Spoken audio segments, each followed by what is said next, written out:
Olá, pessoal do Vencendo o Concurso, sejam bem-vindos a mais uma aula. Meu nome é professor Fábio Inácio e hoje estarei falando da Lei 372 dos servidores, do IPRESB de Barueri. Então, a gente vai conversar sobre essa lei. No final das aulas, tem um pequeno simulado para a gente verificar se você entendeu bem e solidificar, os conhecimentos. Eu costumo dizer que lei a gente não decora, a gente entende, e o meu objetivo vai ser esse. Aqui um pouquinho da minha história, né? Eu sou funcionário também de Barueri, sou supervisor de ensino na cidade de Barueri, e aqui um pouco da minha experiência e das aprovações em vários concursos aí. Bom, vamos lá. Lei Complementar 372, essa Lei Complementar 372, que dispõe sobre a implantação do plano de cargos, carreiras e vencimentos do Instituto de Previdência Social de Barueri, o famoso IPRESB, tá? Então vamos lá direto para a nossa legislação, começando aqui nas disposições preliminares do capítulo 1, que é o artigo 1, ele traz aqui a instituição do plano de carreiras, o PCCV, tá? É o PCCV, dos servidores do Instituto de Previdência de Barueri, o IPRESB. E aí, qual é a intenção de ter um plano de carreira? É você poder ali reconhecer, valorizar os servidores públicos, e nesse caso aqui os servidores do IPRESB.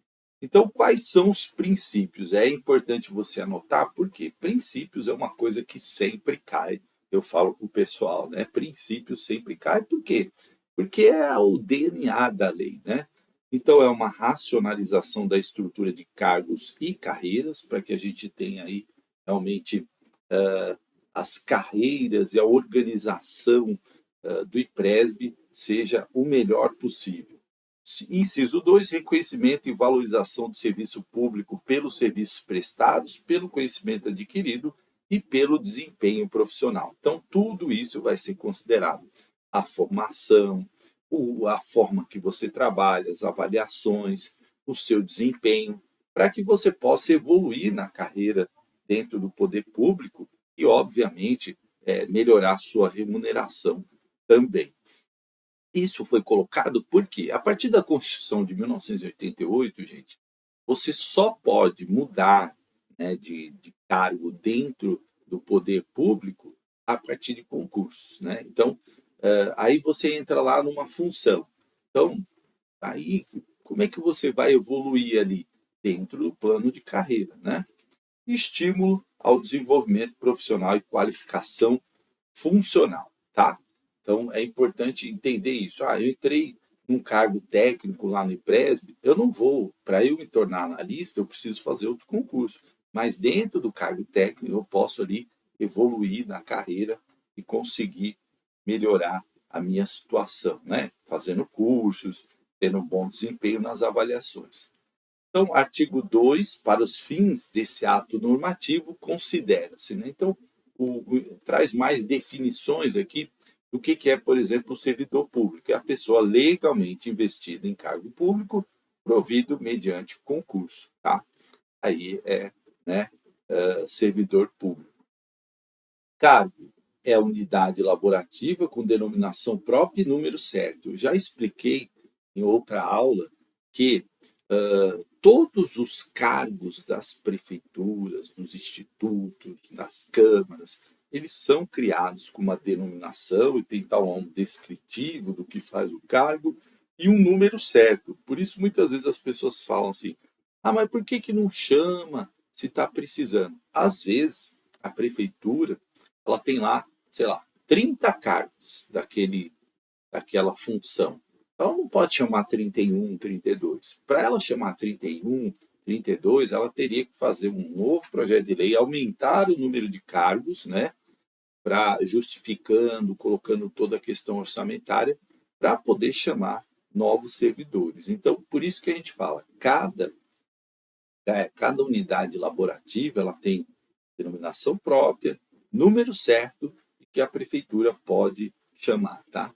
que implica o desempenho pelo seu titular de um conjunto de atribuições e responsabilidades disciplinadas pelo regime estatutário. Vai estar lá, né? E aí tem os anexos aqui que eu não coloquei na aula, mas os anexos trazem lá todo o descritivo dos cargos e o que cada um faz. Tem o cargo em comissão também, né, que é a unidade laborativa com denominação própria e número certo, que implica o desempenho pelo seu titular de condições e conjunto de atribuições e responsabilidades de direção, chefia ou assessoramento provido por livre nomeação, de acordo com o artigo 98 da Lei Orgânica de Barueri. Então, o que é esse cargo em comissão? Esses são cargos que a gente chama, né, cargos ad nuntum, ou seja, eles podem ser exonerados e nomeados a qualquer tempo, tá?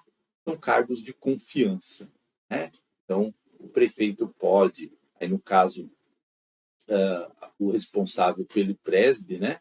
Ele pode nomear ou tirar a pessoa a qualquer momento, tá? Então, são cargos que a gente usa um termo jurídico chamado ad nuntum, que é você pode nomear e demitir a qualquer, nomear e exonerar, né? Melhor dizendo, a qualquer tempo.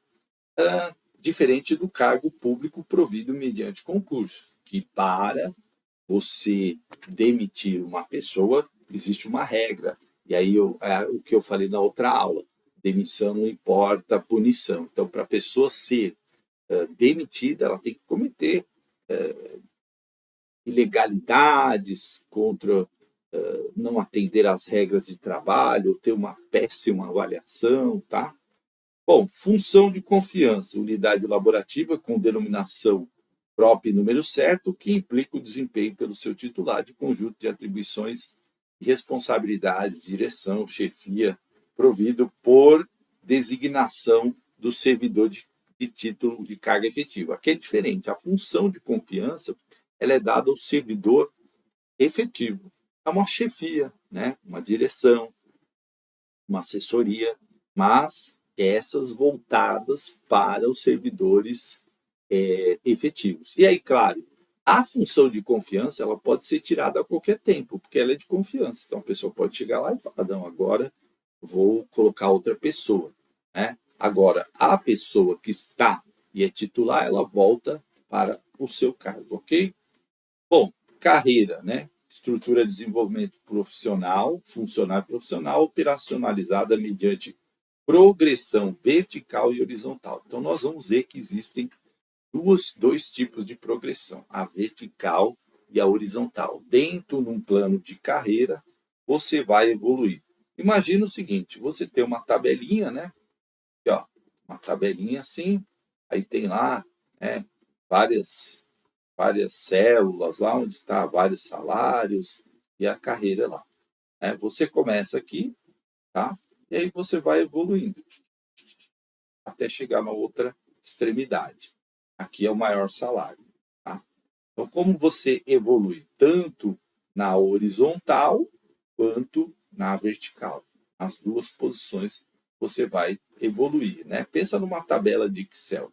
Então, quanto mais você vai se dirigindo aqui para outra extremidade, mais vai aumentando o seu salário. Ok? Bom, padrão, conjunto de algarismo que designa o vencimento dos servidores, formado por. Então, você tem lá o grupo vencimental, que é o conjunto de cargos públicos vinculados a uma mesma tabela, representado por algarismos arábicos, né? Então, 1, 2, 3, 4, 5, 6. Né? Então, você vai ter lá nessa tabela esse grupo. Depois, você tem o nível indicativo, que é representado por números romanos na posição vertical de carreira. Tá? Então, você vai ter lá números romanos, né? 1, 3. E aí, à medida que você vai avançando, você vai melhorando aí o seu salário. Isso na posição vertical, certo? E o grau indicativo, que é ligado, que é representado por letras na posição horizontal. Então, deixa eu fazer aqui um desenho para você entender isso. Ó. Pensa na tabela aqui, tá? Aqui número romano, ó. 1, 2, 3. Aqui letra A, B, C, D, E. Aí a tabelinha que é formada, né? E aí você vai assim, você entra no nível 1, na letra A, tá? Aqui, ó. Ah, depois eu evoluí, fui para o 2, passei para B também, aí fui para C, ó. Aí aqui seu salário vai aumentando, tá?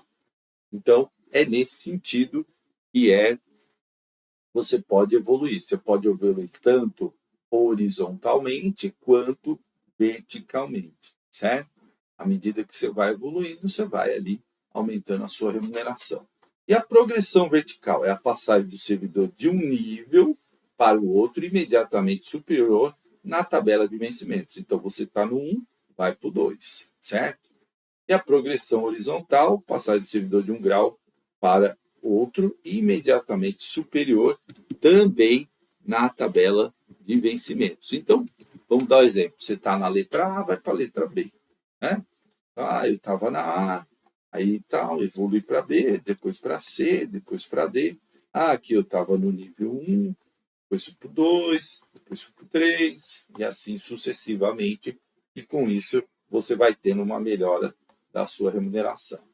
Bom, vamos falar de jornada. Jornada de trabalho. A jornada de padrão de trabalho é de 40 horas semanais, né? Então, não esqueça isso.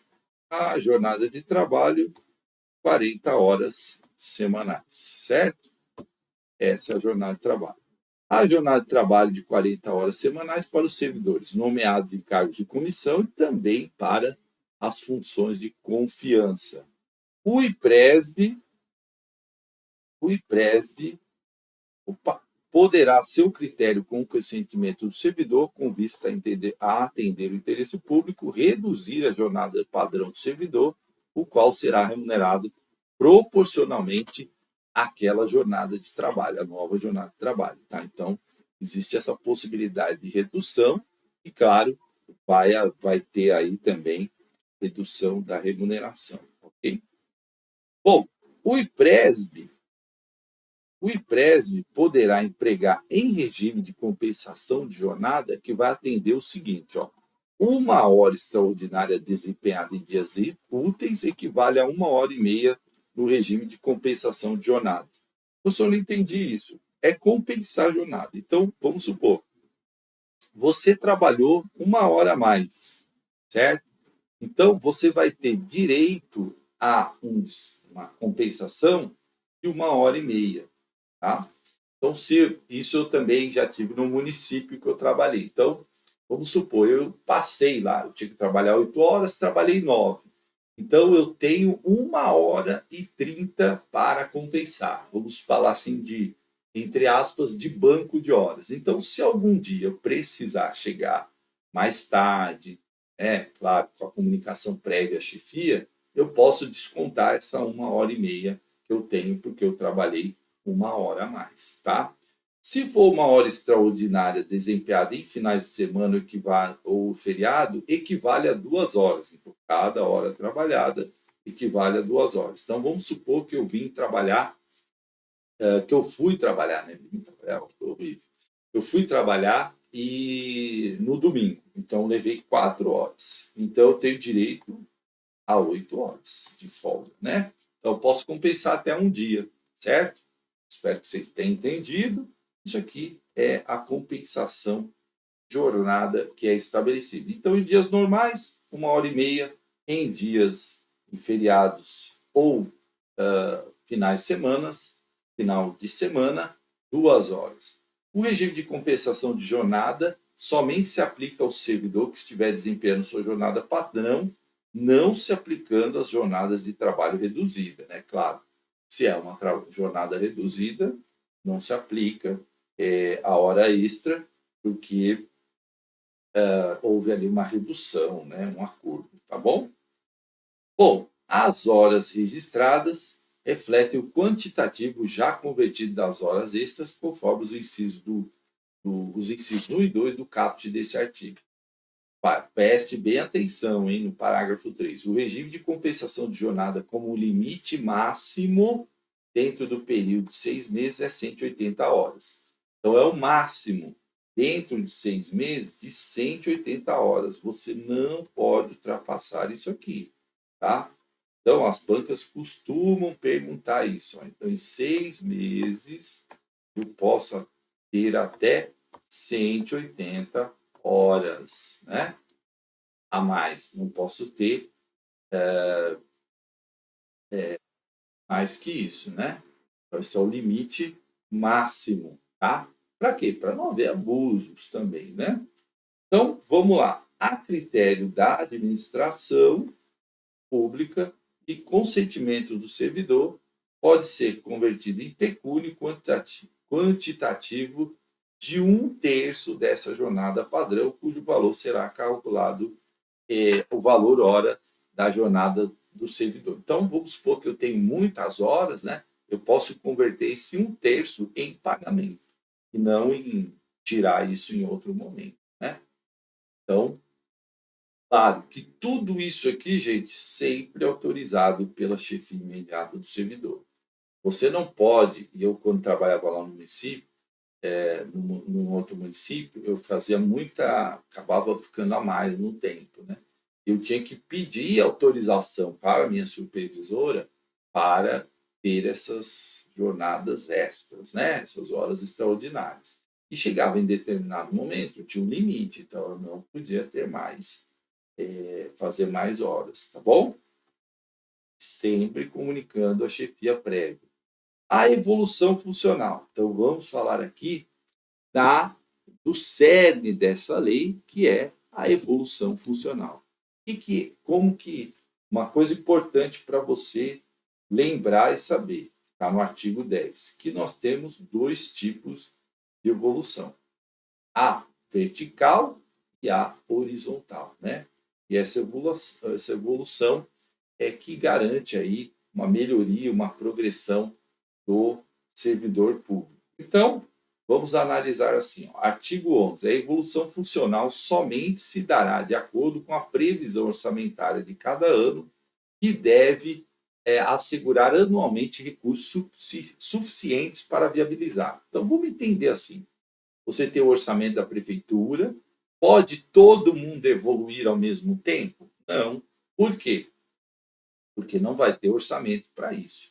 Então, você tem uma fatia de servidores que irão evoluir de acordo com os resultados que ele apresenta para a prefeitura. Então, você tem a progressão vertical de, no mínimo, 10% dos servidores a cada processo. Então, 10% do grupo de servidores vai evoluir na vertical. E na horizontal, 20% dos servidores a cada processo. O professor tem que lembrar isso? Sim. A banca pode perguntar isso? Sim. Então, lembra que na vertical, 10%. Na horizontal, 20% a cada processo. Tá? Ah, professor, marca, escreva, porque aí você vai conseguir lembrar e também você vai ouvir minha voz na hora da prova falando isso, tá? Vertical 10, V10, H20, né? Eu gosto de decorar assim ou aprender assim, como eu gosto de falar, né? Que a gente não decora. Eu falei que a gente não decora, né? Os percentuais previstos nos incisos 1 desse caput poderão variar conforme a disponibilidade orçamentária, respeitando ali os limites previstos. Então, claro que vamos supor, tem bastante orçamento esse ano, então pode ser 11, 12, ok, né? 21, 22%, mas normalmente fica nessas faixas, tá? Não ultrapassa muito isso, porque é feito dentro do orçamento do município. A distribuição dos recursos previstos em orçamento para a evolução funcional dos servidores será realizado de acordo com a massa vestimental de cada grupo. Então, dentro daquele grupo vai ter essa massa que vai poder progredir, né? Eventuais sobras da massa poderão ser utilizadas proporcionalmente à evolução funcional dos demais grupos ocupacionais. Vamos supor que não atingiu, que é muito difícil, né? Não atingiu o mínimo de 10%. Você pode usar essa massa vencimental? Claro, é claro que pode usar aqueles que provavelmente acabou não atingindo, enfim, tá? Então é possível sim. Tudo uma questão de orçamento. Bom, artigo 12. O processo de evolução funcional ocorrerão nos intervalos regulares de 12 meses, tendo seus efeitos financeiros em maio de cada exercício. Então, lá em maio, né, vai ter o seu salário entrando caso você seja avaliado, né? Então, em maio, você vai ter esse benefício. O interstício mínimo exigido na evolução funcional será contado em anos, inciso 1, entre o período de janeiro e dezembro. Por quê, gente? Por que ele fala de interstício mínimo, né? É assim, você não vai evoluir todo ano, tá? Então vai ter até para dar oportunidade para outros servidores. Então, vai ter ali um período, evoluiu, aí vai ter que aguardar um tempo para poder evoluir de novo, tá? Senão também você chegaria em pouco tempo no final da carreira. E para que é feito o plano? Para que você sempre esteja ali com disposição para aprender, para fazer o seu melhor, né? Para você poder progredir na sua carreira. Então, se fosse todo ano, você, né, em 10 anos lá, você já tinha chegado no final da tabela e aí não teria um estímulo, né, para continuar evoluindo. Essa é a intenção. Então, começará a ser contado a partir do mês de janeiro, em que o servidor perceber os efeitos financeiros da primeira evolução funcional. Tá? Considerará apenas os anos em que o servidor tenha trabalhado por no mínimo 9 meses ininterruptos ou não. Então, pelo menos aí 9 meses de trabalho contínuo para que você tenha esse benefício. Por quê? Porque pode ter aí licença, né, problemas aí no meio do caminho. Considerará apenas os dias efetivamente trabalhados e o período de gozo das férias, tudo isso conta, né? Férias, licença gestante, adotante, paternidade, do primeiro mês de afastamento por doença ocupacional ou acidente de trabalho. Então, já falei isso na outra aula, né? Essas licenças aqui, elas não interferem nas suas contagens. Tanto é que doença ocupacional, acidente de trabalho também não interfere. Eu até expliquei doença de acidente de trabalho, por exemplo, no percurso de casa para o trabalho, de trabalho para casa, né? Na outra aula eu falei disso. Razões de internação de cirurgias eletivas ou urgentes, exceto cirurgias estéticas não reparadoras, tá? Então as estéticas não contam, obviamente. Das concessões previstas no artigo da Lei Complementar 110, na número 277, que falei na outra aula, né? Então, concessões aí que não interferem na sua contagem, decorrente de convocação do Poder Judiciário para ser. Opa, deu um crepe aqui na bateria, deixa eu só resolver isso aqui, né? A gente já vai tinha restabelecido aqui, né? Deu uma caída de bateria. Bom, então, convocação do Poder Judiciário também, regime de compensação de horas, conforme o artigo 9 da presente lei complementar, decorrente de doenças infecto-contagiosas também. E aí aquilo, né? Eu tenho horas para compensar, isso não vai atrapalhar em nada a minha contagem. E também o desempenho de mandato classista. Tudo isso, ok. Bom, agora nós vamos falar da progressão vertical, como que se dá essa progressão vertical. Isso aqui é importante, pode cair na sua prova. A progressão vertical é a passagem de um nível para outro, imediatamente superior, mantido o grau mediante avaliação de desempenho. Então, o artigo 15 diz o seguinte, que estará habilitado para progressão o servidor que tiver adquirido estabilidade no cargo.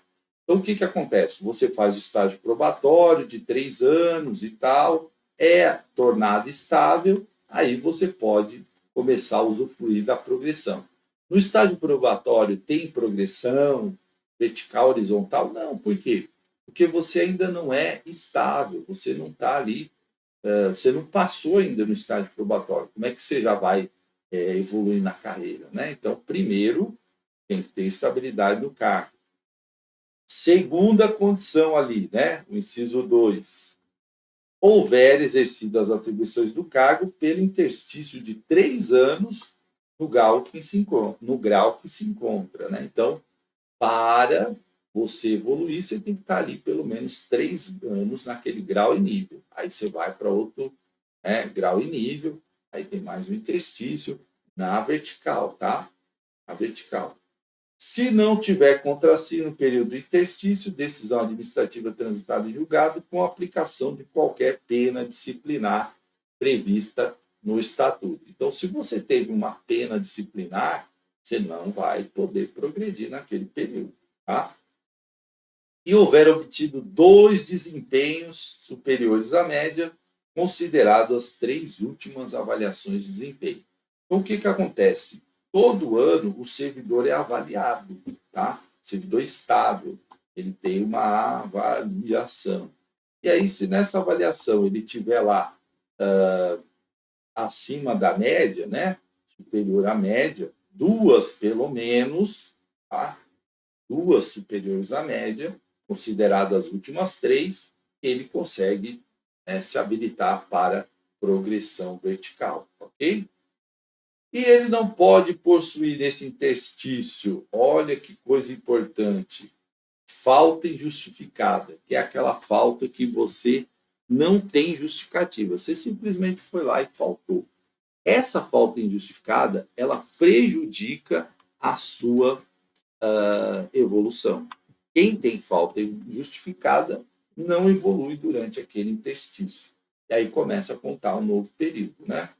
Mais de 5 faltas justificadas, veja, 5 faltas justificadas já acaba com sua evolução. E atrasos ou saídas antecipadas superiores a 15 minutos, cujo somatório totalize uma jornada diária. Então, também, veja, para evoluir você não pode ter falta justificada, mais de 5 faltas justificadas e atrasos ou antecipados ou saídas antecipadas superiores a 15 minutos, que totaliza uma jornada diária. Isso aqui você tem que anotar? Sim. O que eu recomendo sempre? Tenha sempre um caderninho e anote essas coisas, porque esse é o tipo de questão que pode cair. Para evoluir e tal, o funcionário teve ali tantas faltas justificadas, ele pode evoluir ou não, ou colocar num rol ali de critérios e perguntar para vocês se é verdadeiro ou falso. Enfim, as bancas sempre gostam de trabalhar com esse tipo de questão. Por isso, quando a gente faz um estudo aqui com vocês, a gente, de tanta experiência, de tantas provas, né? Eu estou falando para vocês, eu já fiz mais de 100 provas, né? 100, assim, de verdade, sentando lá, valendo. Fora as que eu fiz e as que eu analisei sem fazer, né? Sem efetivamente estar concorrendo no concurso. Então, o que acontece? A gente já sabe as técnicas da banca, o que ela gosta de perguntar. Então, esse é o tipo de pergunta que a banca pode colocar para você, tá? E, então, é importante você estar atento a isso. Houver obtido qualificação profissional, seguindo, né, o que está no anexo 5. Então, você fez lá uma pós-graduação, você fez lá um mestrado, né? Isso aqui vai contar também para a sua evolução na vertical. Mestrado, doutorado, né? E aí, claro, vai contar para a sua evolução na vertical. Para os fins desse artigo, olha só, para os fins desse artigo serão considerados falta injustificada, ausência sem apresentação de requerimento ou caso o requerimento apresentado pelo servidor não tenha sido aceito pelo chefe imediato ou autoridade responsável em razão da impertinência das justificativas apresentadas. Então, quando você falta, você tem que apresentar lá, na prefeitura a gente fala portaria 70, né? Onde você vai justificar por que você faltou. E o seu chefe imediato ele pode aceitar ou não. Se ele não aceitar, essa falta é injustificada. Se ele aceitar, a falta fica justificada, tá? Então, a falta é justificada, ausência em caso de necessidade ou força maior, mediante requerimento do servidor e validação do seu chefe imediato ou autoridade responsável, tá? Então, a gente viu lá os critérios, né? Falta injustificada jamais. Agora, se tiver 5 justificadas, também, mais de 5, né? Já prejudica aí a sua evolução, certo? Parágrafo 2. A média, que se refere ao inciso 4 do caput desse artigo, é obtida a partir da soma das pontuações obtidas na avaliação periódica de desempenho em cada grupo ocupacional, não podendo ser inferior a 70 pontos. Então, qual é o mínimo aí? É 70 pontos, tá? Para você ter, vamos dizer assim, você ter uma média de aprovação, 70 pontos, ok? A qualificação, a gente fala assim, tirou menos de 70, né? Lembrando que você tem que ter 2, pelo menos, nas últimas 3, acima de 70. E lembrando que você vai concorrer com outros servidores. Então, como a evolução, né, é V, lembra que eu falei V10, né? Então, são 10%, aqueles que tiverem as melhores médias vão evoluir na frente daqueles que não tiveram médias tão boas. Então, quanto maior a sua nota, melhor, tá? Para evolução nesse caso. E a qualificação exigida para a progressão vertical, ela pode ser mediante graduação, titulação ou capacitação. Ali no caso eu falei só de titulação, né? Pós-graduação, mestrado, doutorado, mas também, às vezes, o servidor entrou num cargo técnico e ele fez um curso superior, também vale. Às vezes o servidor fez cursos lá de capacitação na área, cursos de análise previdenciária, por exemplo, que tem a ver com a função do IPRESB, né, que é Previdência. Então, você fez lá um curso de capacitação, uma formação, isso também conta, tá? A qualificação deverá ser pertinente às atribuições do cargo, né? Então, se for lá sobre assuntos de previdência, tem tudo a ver com o IPRESB, enfim, pode ter também a ver com a sua atuação. A graduação e a titulação, elas devem ser reconhecidas pelo Ministério da Educação e terão validade indeterminada para os fins dessa lei complementar, né? Às vezes você fez um mestrado, um doutorado ali na área de previdência e aí você pode colocar isso como título. Bom, não poderão ser utilizadas mais de uma vez, né? Então, você não pode usar o mestrado uma vez para evolução, depois usar de novo, não. Usou uma vez só, certo? Usou aquele curso que você fez uma vez só. E não poderão ser utilizados como registro de ingresso no cargo ou processo de evolução previsto na carreira em legislação anterior. Então, se para o seu cargo já exige uma pós-graduação, você não pode usar isso. Se já exige uma graduação, você não pode usar isso. Para analista previdenciário precisa de tal graduação. Então, você já é inerente, já é do cargo. Então, você não pode usar isso. Por quê? As progressões elas são para aquilo além do que você faz, né? Além. Eu não tenho obrigação de ter uma pós-graduação, de ter um mestrado. Então, você fez além e o município, o instituto, melhor dizendo, vai reconhecer esse seu esforço de capacitação. A capacitação ela deverá ser aprovada pela Comissão de Gestão de Carreiras e, quando é cursos, né, ela deverá ser utilizada no máximo 5 anos da data do certificado até 31 de dezembro a anterior àquela que foi feita a avaliação. Então, você entrou, você vai fazer lá os cursos de capacitação, tal, fez curso no Tribunal de Contas, sobre Previdência, fez tal, que ele tem uma validade no máximo de 5 anos para você utilizar esse certificado. Tá? São cursos menores, etc. Não é o caso do mestrado, doutorado, que não tem uma validade específica. Tá? Poderá ser obtida mediante a somatória de cargos horários de curso de capacitação, respeitada a carga horária mínima de 4 horas, né, independente do requisito do curso. Então, às vezes, você fez lá um curso de 8 horas, um curso de 30 horas, um curso de 60 horas, esses cursos menores, né? Isso também entra na sua capacitação. Não poderá ser obtida por meio de cursos ou treinamentos custeados pelo IPRESB, porque às vezes o próprio instituto faz lá cursos, né, para os seus funcionários. Então, não é nesse caso. E não poderá ser utilizado mais uma vez. Usou uma vez, fiz um curso lá de 120 horas. Usou uma vez, não pode usar mais, tá? O servidor, parágrafo 4, deverá apresentar os certificados de conclusão com a indicação das horas do curso, histórico e programação do curso, e como a gente falou, tem que ter a ver com a função que o servidor realiza.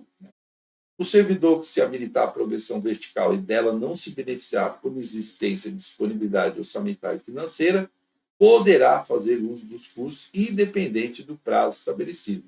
Caso, né, ele apresente lá, mas ele não entra nesse grupo de 10%, aí ele pode usar, né, esses cursos, tá? Porque aí acabou não entrando, ok? O servidor que se habilitar à progressão vertical e não se beneficiar dela por inexistência de disponibilidade orçamentária e financeira, poderá optar em concorrer na progressão horizontal, desde que cumpra todos os requisitos, né? Então, veja, quando você evolui na horizontal, na vertical, depois, se você não conseguiu, você pode optar também por concorrer na horizontal, ok? Bom, vamos falar da progressão horizontal. Só que antes da gente continuar, eu vou dar uma paradinha e a gente volta no próximo bloco para falar de progressão horizontal. Até daqui a pouco.